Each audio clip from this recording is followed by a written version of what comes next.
नमस्कार. आपण बघतो की घर, कुटुंब, काम या सगळ्याच जबाबदाऱ्या सांभाळताना अनेकदा स्त्रिया स्वतःच्या आरोग्याकडे पार दुर्लक्ष करतात. म्हणजे त्यांची हेल्थ सगळ्यात शेवटच्या प्रायोरिटीवर येते. ही एक खूप सामान्य गोष्ट आहे, पण ती तितकीच महत्त्वाची आहे. आज आपण याच विषयावर बोलणार आहोत.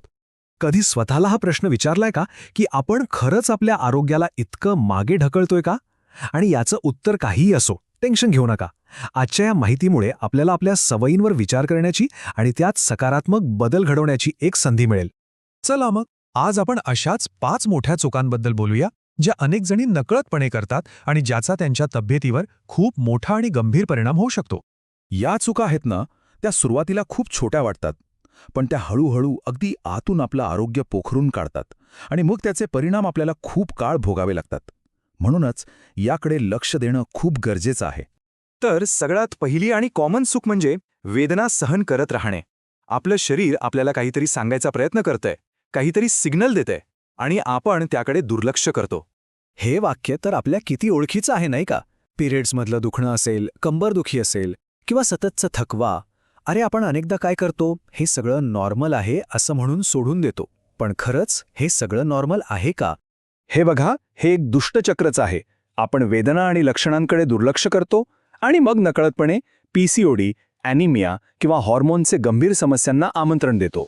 त्यामुळे हे चक्र तोडणं खूप महत्त्वाचं आहे. आणि त्याचा उपाय एकच आहे: त्रास सहन करत न बसता वेळेवर डॉक्टरांचा सल्ला घेणे.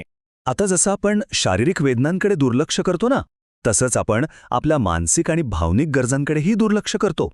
आणि हीच आहे आपली दुसरी मोठी चूक: स्वतःसाठी अजिबात वेळ न काढणं. याचे परिणाम कसे होतात माहितीये? अगदी एका मागोमाग एक. म्हणजे बघा, स्वतःसाठी वेळ नाही मिळाला की चिडचिड होते, त्यातून येतं मानसिक ताण, मग हॉर्मोनचं संतुलन बिघडतं आणि हेच पुढे जाऊन डिप्रेशनचं कारण ठरू शकतं. म्हणजे विचार करा, फक्त पुरेशी विश्रांती आणि शांतता न मिळाल्याचे परिणाम किती गंभीर असू शकतात. एक गोष्ट कायम लक्षात ठेवा: स्वतःसाठी वेळ काढणं, स्वतःची काळजी घेणं हा स्वार्थ नाहीये, ही आपली गरज आहे.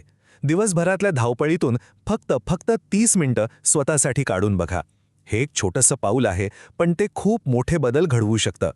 आणि जेव्हा स्वतःसाठी वेळच नसतो, तेव्हा त्याचा थेट परिणाम आपल्या खाण्यापिण्याच्या सवयींवर होतो. आणि हीच आहे आपली तिसरी चूक.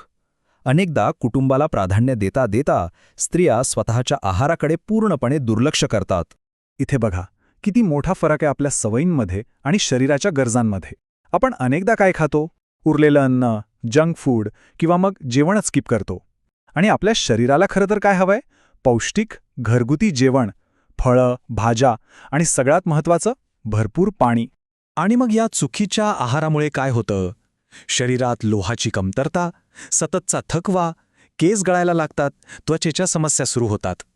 एक लक्षात घ्या, स्त्रियांच्या पौष्टिक गरजा या पुरुषांपेक्षा वेगळ्या असतात. त्यामुळे आपल्यासाठी योग्य आहार निवडणं खूप खूप आवश्यक आहे. बरं, चुकीच्या आहाराचा परिणाम तर शरीरावर होतो, पण आपल्या मनाचं काय? आणि इथेच आपण येतो आपल्या चौथ्या आणि अत्यंत महत्त्वाच्या चुकीकडे: मानसिक आरोग्याकडे दुर्लक्ष करणे. मन घट्ट ठेव, सहन करायला शिक, ही वाक्य तर आपल्या समाजात इतकी खोलवर रुजली आहेत की स्त्रियांना त्यांच्या भावना व्यक्त करण्याऐवजी त्या दाबून ठेवायला शिकवलं जातं. पण कधी विचार केलाय की असं सतत सहन करत राहण्याची किंमत काय असते? जेव्हा आपण भावना दाबून ठेवतो, तेव्हा आतल्यात एक प्रकारची घुसमट होते. आपला आत्मविश्वास कमी होतो आणि एकटेपणा वाढतो. म्हणून एक गोष्ट समजून घ्या: मदत मागणं हे कमकुवतपणाचं लक्षण नाही, उलट ते ताकदीचं लक्षण आहे. आपल्या भावना व्यक्त करा, आपल्या विश्वासातल्या व्यक्तीशी बोला. आपलं शारीरिक आरोग्य जेवढं महत्त्वाचं आहे, तेवढंच किंबहुना त्याहून जास्त आपलं मानसिक आरोग्य महत्त्वाचं आहे. पण मदत मागायला तरी आधी हे मान्य करावं लागेल ना की आपल्याला मदतीची गरज आहे. पण जर आपली मानसिकता मला काही होणार नाही अशीच असेल तर?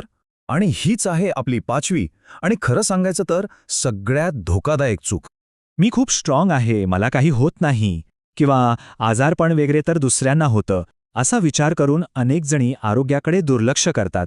पण एक गोष्ट लक्षात घ्या, आजार कधी कोणाला विचारून येत नाही. यावर एकच आणि सगळ्यात सोपा उपाय आहे: नियमित आरोग्य तपासणी. वर्षातून कमीत कमी एकदा तरी फुल बॉडी हेल्थ चेकअप करणं, आलेले रिपोर्ट्स व्यवस्थित समजून घेणं आणि डॉक्टरांच्या सल्ल्याशिवाय कोणतीही औषधं न घेणं हे खूप खूप महत्त्वाचं आहे. शेवटी एक गोष्ट कायम लक्षात ठेवूया: स्ट्रॉंग असणं म्हणजे स्वतःकडे दुर्लक्ष करणं नाही. स्ट्रॉंग असण्याचा खरा अर्थ आहे स्वतःची काळजी घेणं. तर निरोगी आयुष्याची ही 3 सोपी सूत्र आहेत. स्वतःची काळजी घ्या, स्वतःला प्राधान्य द्या आणि स्वतःवर प्रेम करा. कारण जेव्हा आपण निरोगी असतो तेव्हाच आपलं कुटुंब, आपले प्रियजन आनंदी राहू शकतात. तर मग आजपासूनच स्वतःच्या आरोग्यासाठी कोणती एक चांगली निवड करणार आहात या प्रश्नावर नक्की विचार करा आणि आजच एक सकारात्मक बदल घडवा.